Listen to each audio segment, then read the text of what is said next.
What up? It's your boy Wall Street, and I'm back. Thank you very much for tuning in.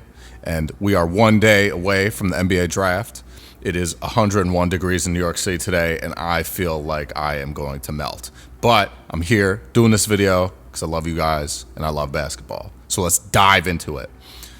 But today, being the intense, insane, and biased Wizards fan that I am, I had a very, I guess I should say my reaction has changed over the past couple of hours to first seeing the news that Jordan Poole had been traded to the New Orleans Pelicans, along with Saddiq Bey, in exchange for CJ McCollum and Kelly Olynyk. And we meaning the Wizards, also gave them the number 40 overall pick in tomorrow's draft, or I guess that pick will be made on Thursday, but you catch my drift. So I kind of have a mixed reaction to this, but I want to dissect it here and get your guys' opinion. So please leave some comments down below. Let me know what you think about this trade. But so when I first saw this, I was kind of like, really?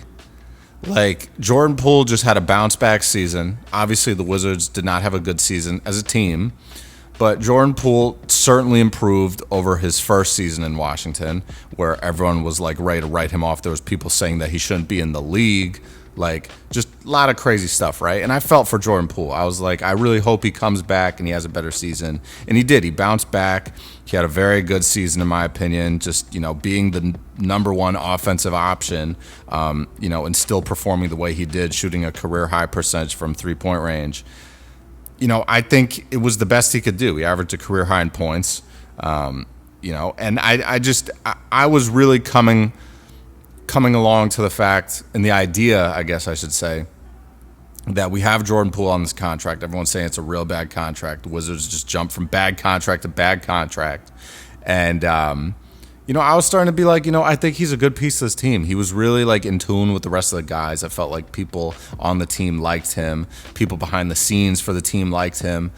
And I kind of thought he was going to be a part of the future. I thought there was a possibility if someone was going to get traded, it might be him because he's going to probably hold the most value on this team.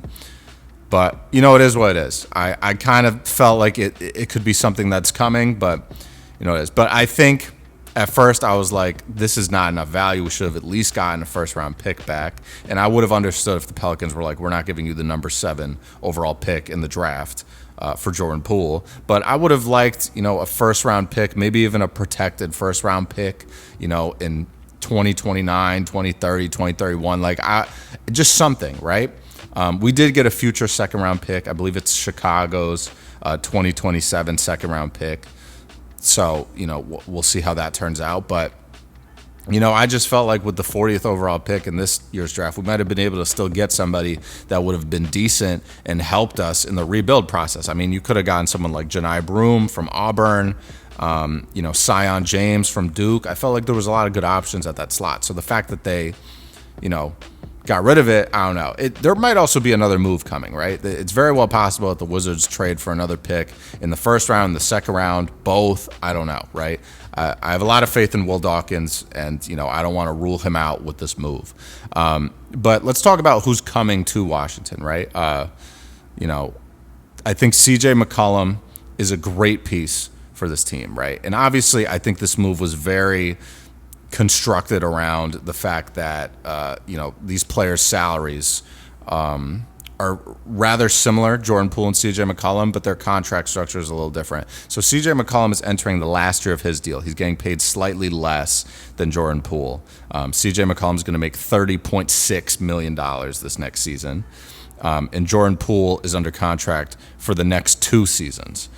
So Jordan Poole is going to be getting paid by the Pelicans, or maybe they'll trade him again, who knows, until the summer of 2027, right? Whereas CJ is going to be a free agent next season. This allows the Wizards to have, I think, like around $100 million in cap space in the summer of 2026, so next summer. And a lot of people are talking about like, oh, well, what are they going to do? They're going to sign a big free agent? Like, obviously, probably not, right? Like Wizards, Washington, not really like the ideal destination for free agents, especially if it's a bad team, which we're not the best team right now. We're rebuilding. So you never know. They can certainly bring in pieces, but I don't see, LeBron James or, Donovan Mitchell or Jalen Brunson or, Jimmy Butler. Like big names are not coming to DC right now, right? This is not the similar situation where Paul Pierce was like, I want to go play with John Wall and Bradley Beal, and they just came here, right? It's not the same. It's not at that level yet. I think we will get there where we have free agents wanting to come to Washington, but it's just not there yet. But I say all of that because I think it has a lot to do with the ability to take bad contracts back. And basically having those bad contracts come to you with draft picks attached to them, right? You see this all the time in the NBA where teams are offloading players that have salary that they don't want to cover because it's hindering them from improving their team in their eyes.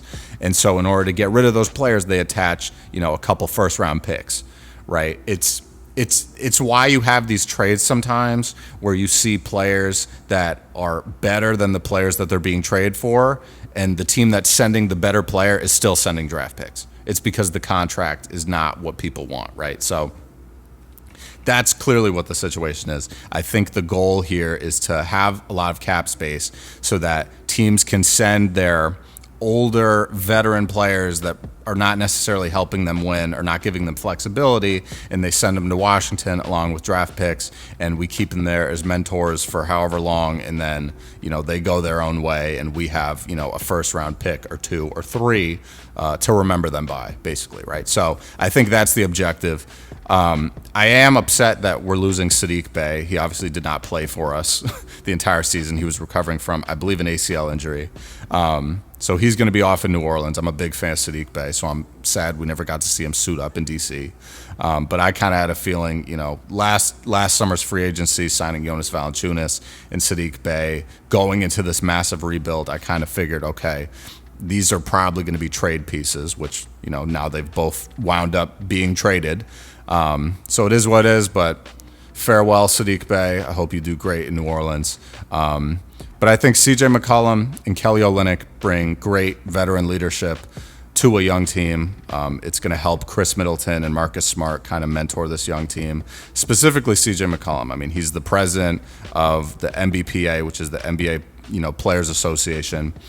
He's very well liked around the league. He's a guy who's averaged 20-plus points for essentially his entire career. I think the past 10 or 11 seasons, he's averaged over 20 points a game. He's extremely consistent, extremely professional. I think he's going to be an amazing piece to have in this locker room.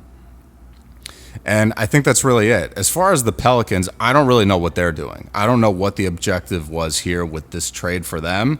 I think, if Jordan Poole really pans out and it continues to improve, it's certainly going to be a trade well made by the Pelicans. But, I just don't understand. Obviously, DeJounte Murray is going to be recovering from his injury for a while.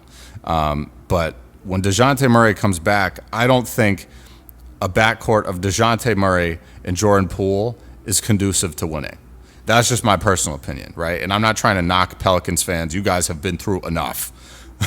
But, I don't think this is going to be the long-term solution. So I don't know if that's what the Pelicans front office had in mind by doing this trade, but it is what it is. I think the Pelicans got 2 good pieces in Jordan Poole and Saddiq Bey. I think the Wizards got 2 good veteran players on expiring contracts in Kelly Olynyk and CJ McCollum. So I am, coming around to the idea of having CJ McCollum on the Wizards. I'm a big fan. It's just weird to see Jordan Poole go, and we're sending out, a second-round pick in this year's draft. And we are getting one in return, in a couple years, but I just thought whenever we traded Jordan Poole, it would have came with a first-round pick, at least one.